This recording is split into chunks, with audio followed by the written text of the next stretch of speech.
Iran को लेकर Netanyahu कई दिनों से खामोश थे, लेकिन अब उन्होंने ईरान पर हमले का प्लान बता दिया। नेतन्याहू ने कहा कि ईरान पर इतना खतरनाक वार किया जाएगा कि वो सोच तक नहीं सकते।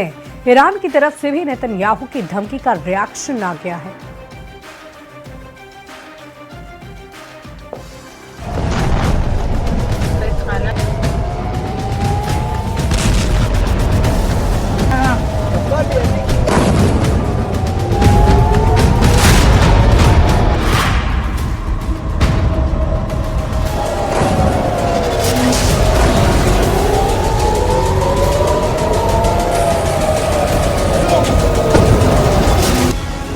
नेतन्याहू ने जनवरी 2026 का एजेंडा साफ कर दिया है। जो नेतन्याहू ने जून 2025 में हासिल नहीं किया, वो तबाही नेतन्याहू जनवरी 2026 में मचाना चाहते हैं। नेतन्याहू ने वार्निंग दी है कि ईरान पर इस बार इतनी ताकत से हमला किया जाएगा जिसके बारे में उसने सोचा भी नहीं होगा। नेतन्याहू की इस चेतावनी के क्या मायने हैं, इसे और डिटेल से समझते हैं। क्या इजराइल की एयरफोर्स अपनी सबसे बड़ी ताकत दिखाने जा रही है? क्या एक साथ उड़ेंगे सैकड़ों जेट, जिसमें इजराइल के सबसे खतरनाक फाइटर होंगे? नेतन्याहू ने अपनी फायर पावर दिखानी शुरू कर दी है। सवाल है कि क्या तेहरान का ये हाल करना चाहते हैं नेतन्याहू? क्या इजराइल के फाइटर जेट बर्निंग तेहरान बनाने जा रहे हैं? नेतन्याहू का दावा बता रहा है कि वो ईरान और इजराइल के युद्ध की सबसे बड़ी पिक्चर रिलीज करने जा रहे हैं, जिसमें सिर्फ आग, धमाके और जलता हुआ ईरान है।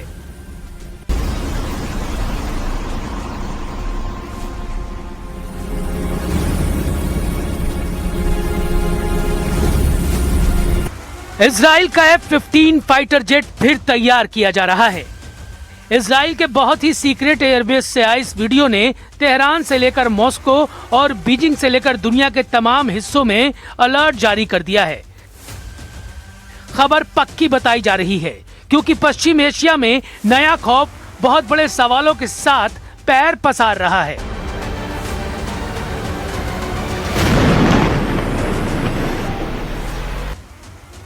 दो 2025 में हुए युद्ध में इजराइल ने ईरान पर हमले के लिए 200 फाइटर जेट इस्तेमाल किए थे।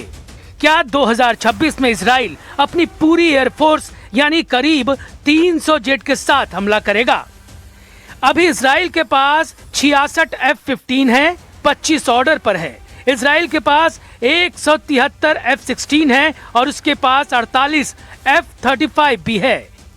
27 ऑर्डर पर हैं, यानी उसके पास अभी 287 फाइटर जेट हैं, जबकि अमेरिका उसे और 52 जेट भी सप्लाई करेगा।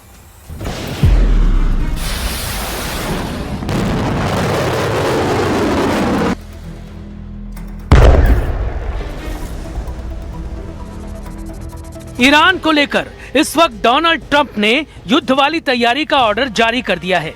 इसमें कोई शक नहीं कि युद्ध को लेकर ईरान और अमेरिका दोनों की तैयारी जबरदस्त है। अमेरिका की नौसेना ईरान के आसपास जमा होने लगी है। अमेरिका ने खाड़ी में अपने अड्डों को अलर्ट किया हुआ है। बहुत से अड्डे खाली भी कर दिए गए हैं ताकि उसके सैनिक ईरान के मिसाइल अटैक का शिकार न बने।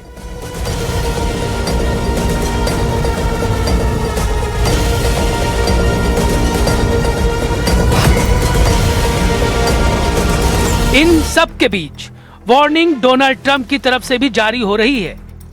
बेंयामिन नेतन्याहू भी वार्निंग दे रहे हैं और दोनों के बीच में फंसे हुए ईरान के सर्वोच्च नेता अली खमैनी ने भी कह दिया यलगार, यानी युद्ध वाला बारूद तीनों देशों में सुलग रहा है।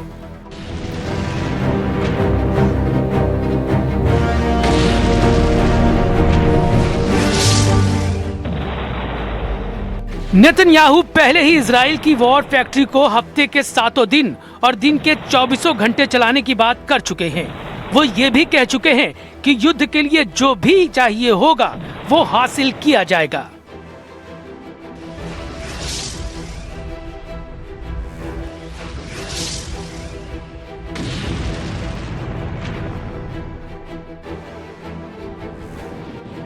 אנחנו נמשיך להצטייד ברכש חיוני ובמקביל נחמש את עצמנו בצורה עצמאית.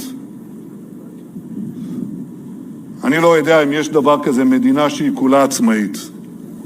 אבל אנחנו נשאף לכך שהחימושים שלנו ייוצרו ככל הניתן במדינת ישראל. नेतन्याहू ने साफ कहा है कि इस बार ईरान पर ऐसा वार किया जाएगा कि उसने उम्मीद नहीं की होगी। इजराइल की एयरफोर्स पूरी ताकत से तैयार है। उसके 200 से ज्यादा फाइटर जेट्स के टारगेट पर ईरान के कई शहर हैं। तेहरान से लेकर शिराज, इस्फहान, क्रूम, बुशहर, मशहद सब इजराइल के निशाने पर हैं। लेकिन सबसे बड़ा टारगेट तेहरान को बनाया जा सकता है। तेहरान में इजराइल के फाइटर पायलट ऐसी तबाही मचा सकते हैं जिसका अंदाजा ईरान को बिल्कुल नहीं होगा। ये दावा नेतन्याहू की तरफ से किया जा रहा है। यह ऐसा वॉर सीन है जिसके बारे में ईरान के कमांडर सोचना भी नहीं चाहेंगे।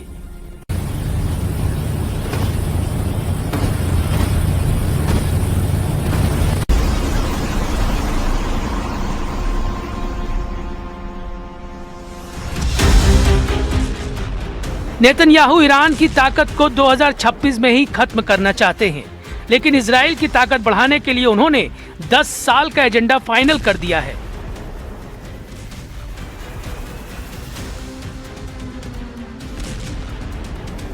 אלה לא מילים. לפני כמה שבועות אני אישרתי, יחד עם שר הביטחון ושר האוצר והצוותים שנמצאים כאן, סך של 350 מיליארד שקל בעשור הקרוב, לבנות תעשיית חימוש עצמאית למדינת ישראל. אנחנו רוצים לצמצם את התלות שלנו בכל גורם, גם בידידים. מיטב המוחות בתעשיות הביטחוניות שוקדים על פיתוח אמצעי לחימה, שיבטיחו את היתרון של ישראל בשדה הקרב העתידי.